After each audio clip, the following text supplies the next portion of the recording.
Apex Legends has been out in the wild for over a month now, and it's no surprise the game has taken the world by storm. As of yesterday, the game's hit another major milestone in that 50 million players have now logged in and played the game. With the influx of players, I thought it might be a good idea to shed some more light on the Legends aspect of the game. Now, I'm sure many of you have already nabbed that first victory royale, but it's always good to share advice and tips for new and existing players, especially those who haven't spent much time with the game in general or have restricted themselves to playing with one legend. The main purpose of this guide and tutorial is to help you branch out and perhaps try out different characters and implement new playstyles. So let's get started. Mirage is one of 8 playable characters in Apex Legends. Upon booting up the game for the first time, Mirage kind of stood out to me, and that's mainly due to his unique holographic decoy abilities, which allows the player to go on the attack whilst providing reasonable defensive options. Then there's his unique flamboyant personality and incredible quips. I'm speechless. I wrote a speech. Yeah, forget it. Let's just fight. A friend told me an interesting fact, which is the voice actor for Mirage is the very same voice actor for Sonic. In game, Mirage is defined as a holographic trickster, and that's an accurate description. If you're going to use Mirage, the aim should be to utilize his abilities in a way that it misdirects the enemy team into thinking that you're actually one of the decoys, whilst the reality is you're repositioning yourself to gain the advantage. It's not all about the attack. Mirage's abilities can be used in a defensive manner where you can escape, recoup some health and charge forward with your team. As with all legends in the game, Mirage comes equipped with 3 unique abilities: ENCORE, PSYCHE OUT and VANISHING ACT. Let's start with his weakest ability, his passive.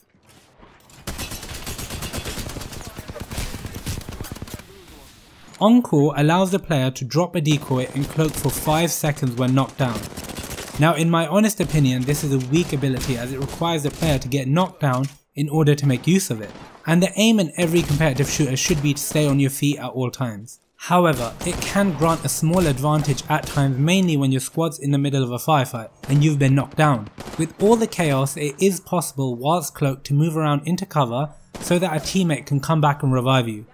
Now, it's important to remember that you will be cloaked, not entirely invisible. Therefore, don't make any obvious movements such as opening doors. It's best to drop off a ledge and give a call out to your team. Okay, let's move on to Mirage's tactical ability known as PSYCHE OUT. PSYCHE OUT is my favourite ability and perhaps the most useful in its arsenal. This ability allows the player to send out a holographic decoy which is used to confuse the enemy. To get the most value for your decoy, be sure to aim accurately before activating, as the decoy will run for a set amount of time before it expires or is shot.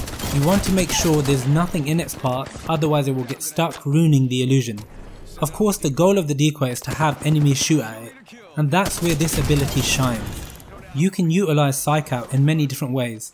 I've found myself in situations where I just throw out a decoy in the direction I'm heading just to make sure there's no enemies lurking or camping behind a rock, and 50% of the time I find my decoy gets shot. So if you're moving towards the circle and think there might be an enemy ahead of you, send out the decoy as a scout and reposition yourself slightly just in case you're heading into battle.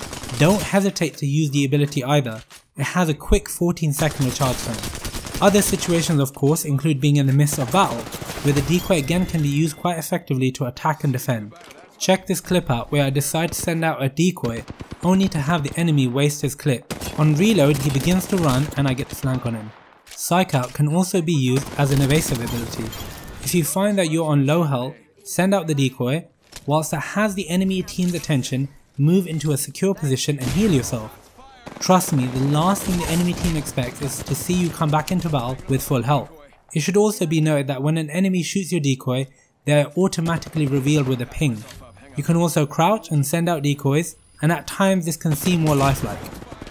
Mirage's final ability is his ultimate, which is called Vanishing Act.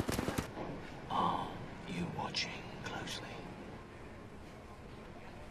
Now, this ability allows Mirage to deploy a barrage of decoys to distract enemies whilst he remains cloaked for a short period.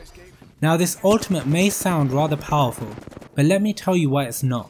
The first thing to take note of is that whilst the player remains cloaked, he can take damage, but will not be able to deal damage until the cloak fully wears off, so timing is crucial with this ability. The second thing to note is that the decoys created remain static, and therefore it's quite easy for the experienced veteran to distinguish the real player from the clones. Ultimately, you want to utilize this ability to create as much chaos as possible. I've managed to use the Vanishing Act in a number of scenarios. It's worked as an escape for me when in a firefight. I've managed to hide behind my decoys in order to waste time so that my team can regroup and attack. And of course, I've used it to confuse enemies and push the advantage. It's all about timing with this ability, as it can work against you.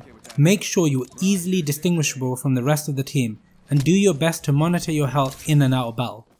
Something else unique to Legends is finishers. A finisher is used on a downed enemy and it causes a cutscene to occur, where you eliminate the enemy in style. Mirage has 2 finishers available to him, with the default being the first finisher.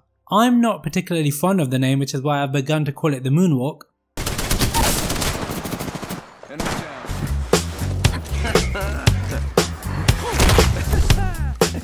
The second finisher is titled Pound It Bro and can offer up some unexpected advantages.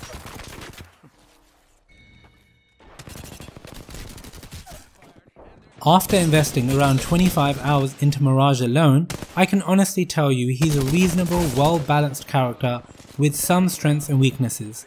At the same time, he can be counterpicked with the likes of Bloodhound, who can differentiate between decoy and enemy players. Overall, Mirage is all about ducking and weaving whilst bombarding your enemies with false information.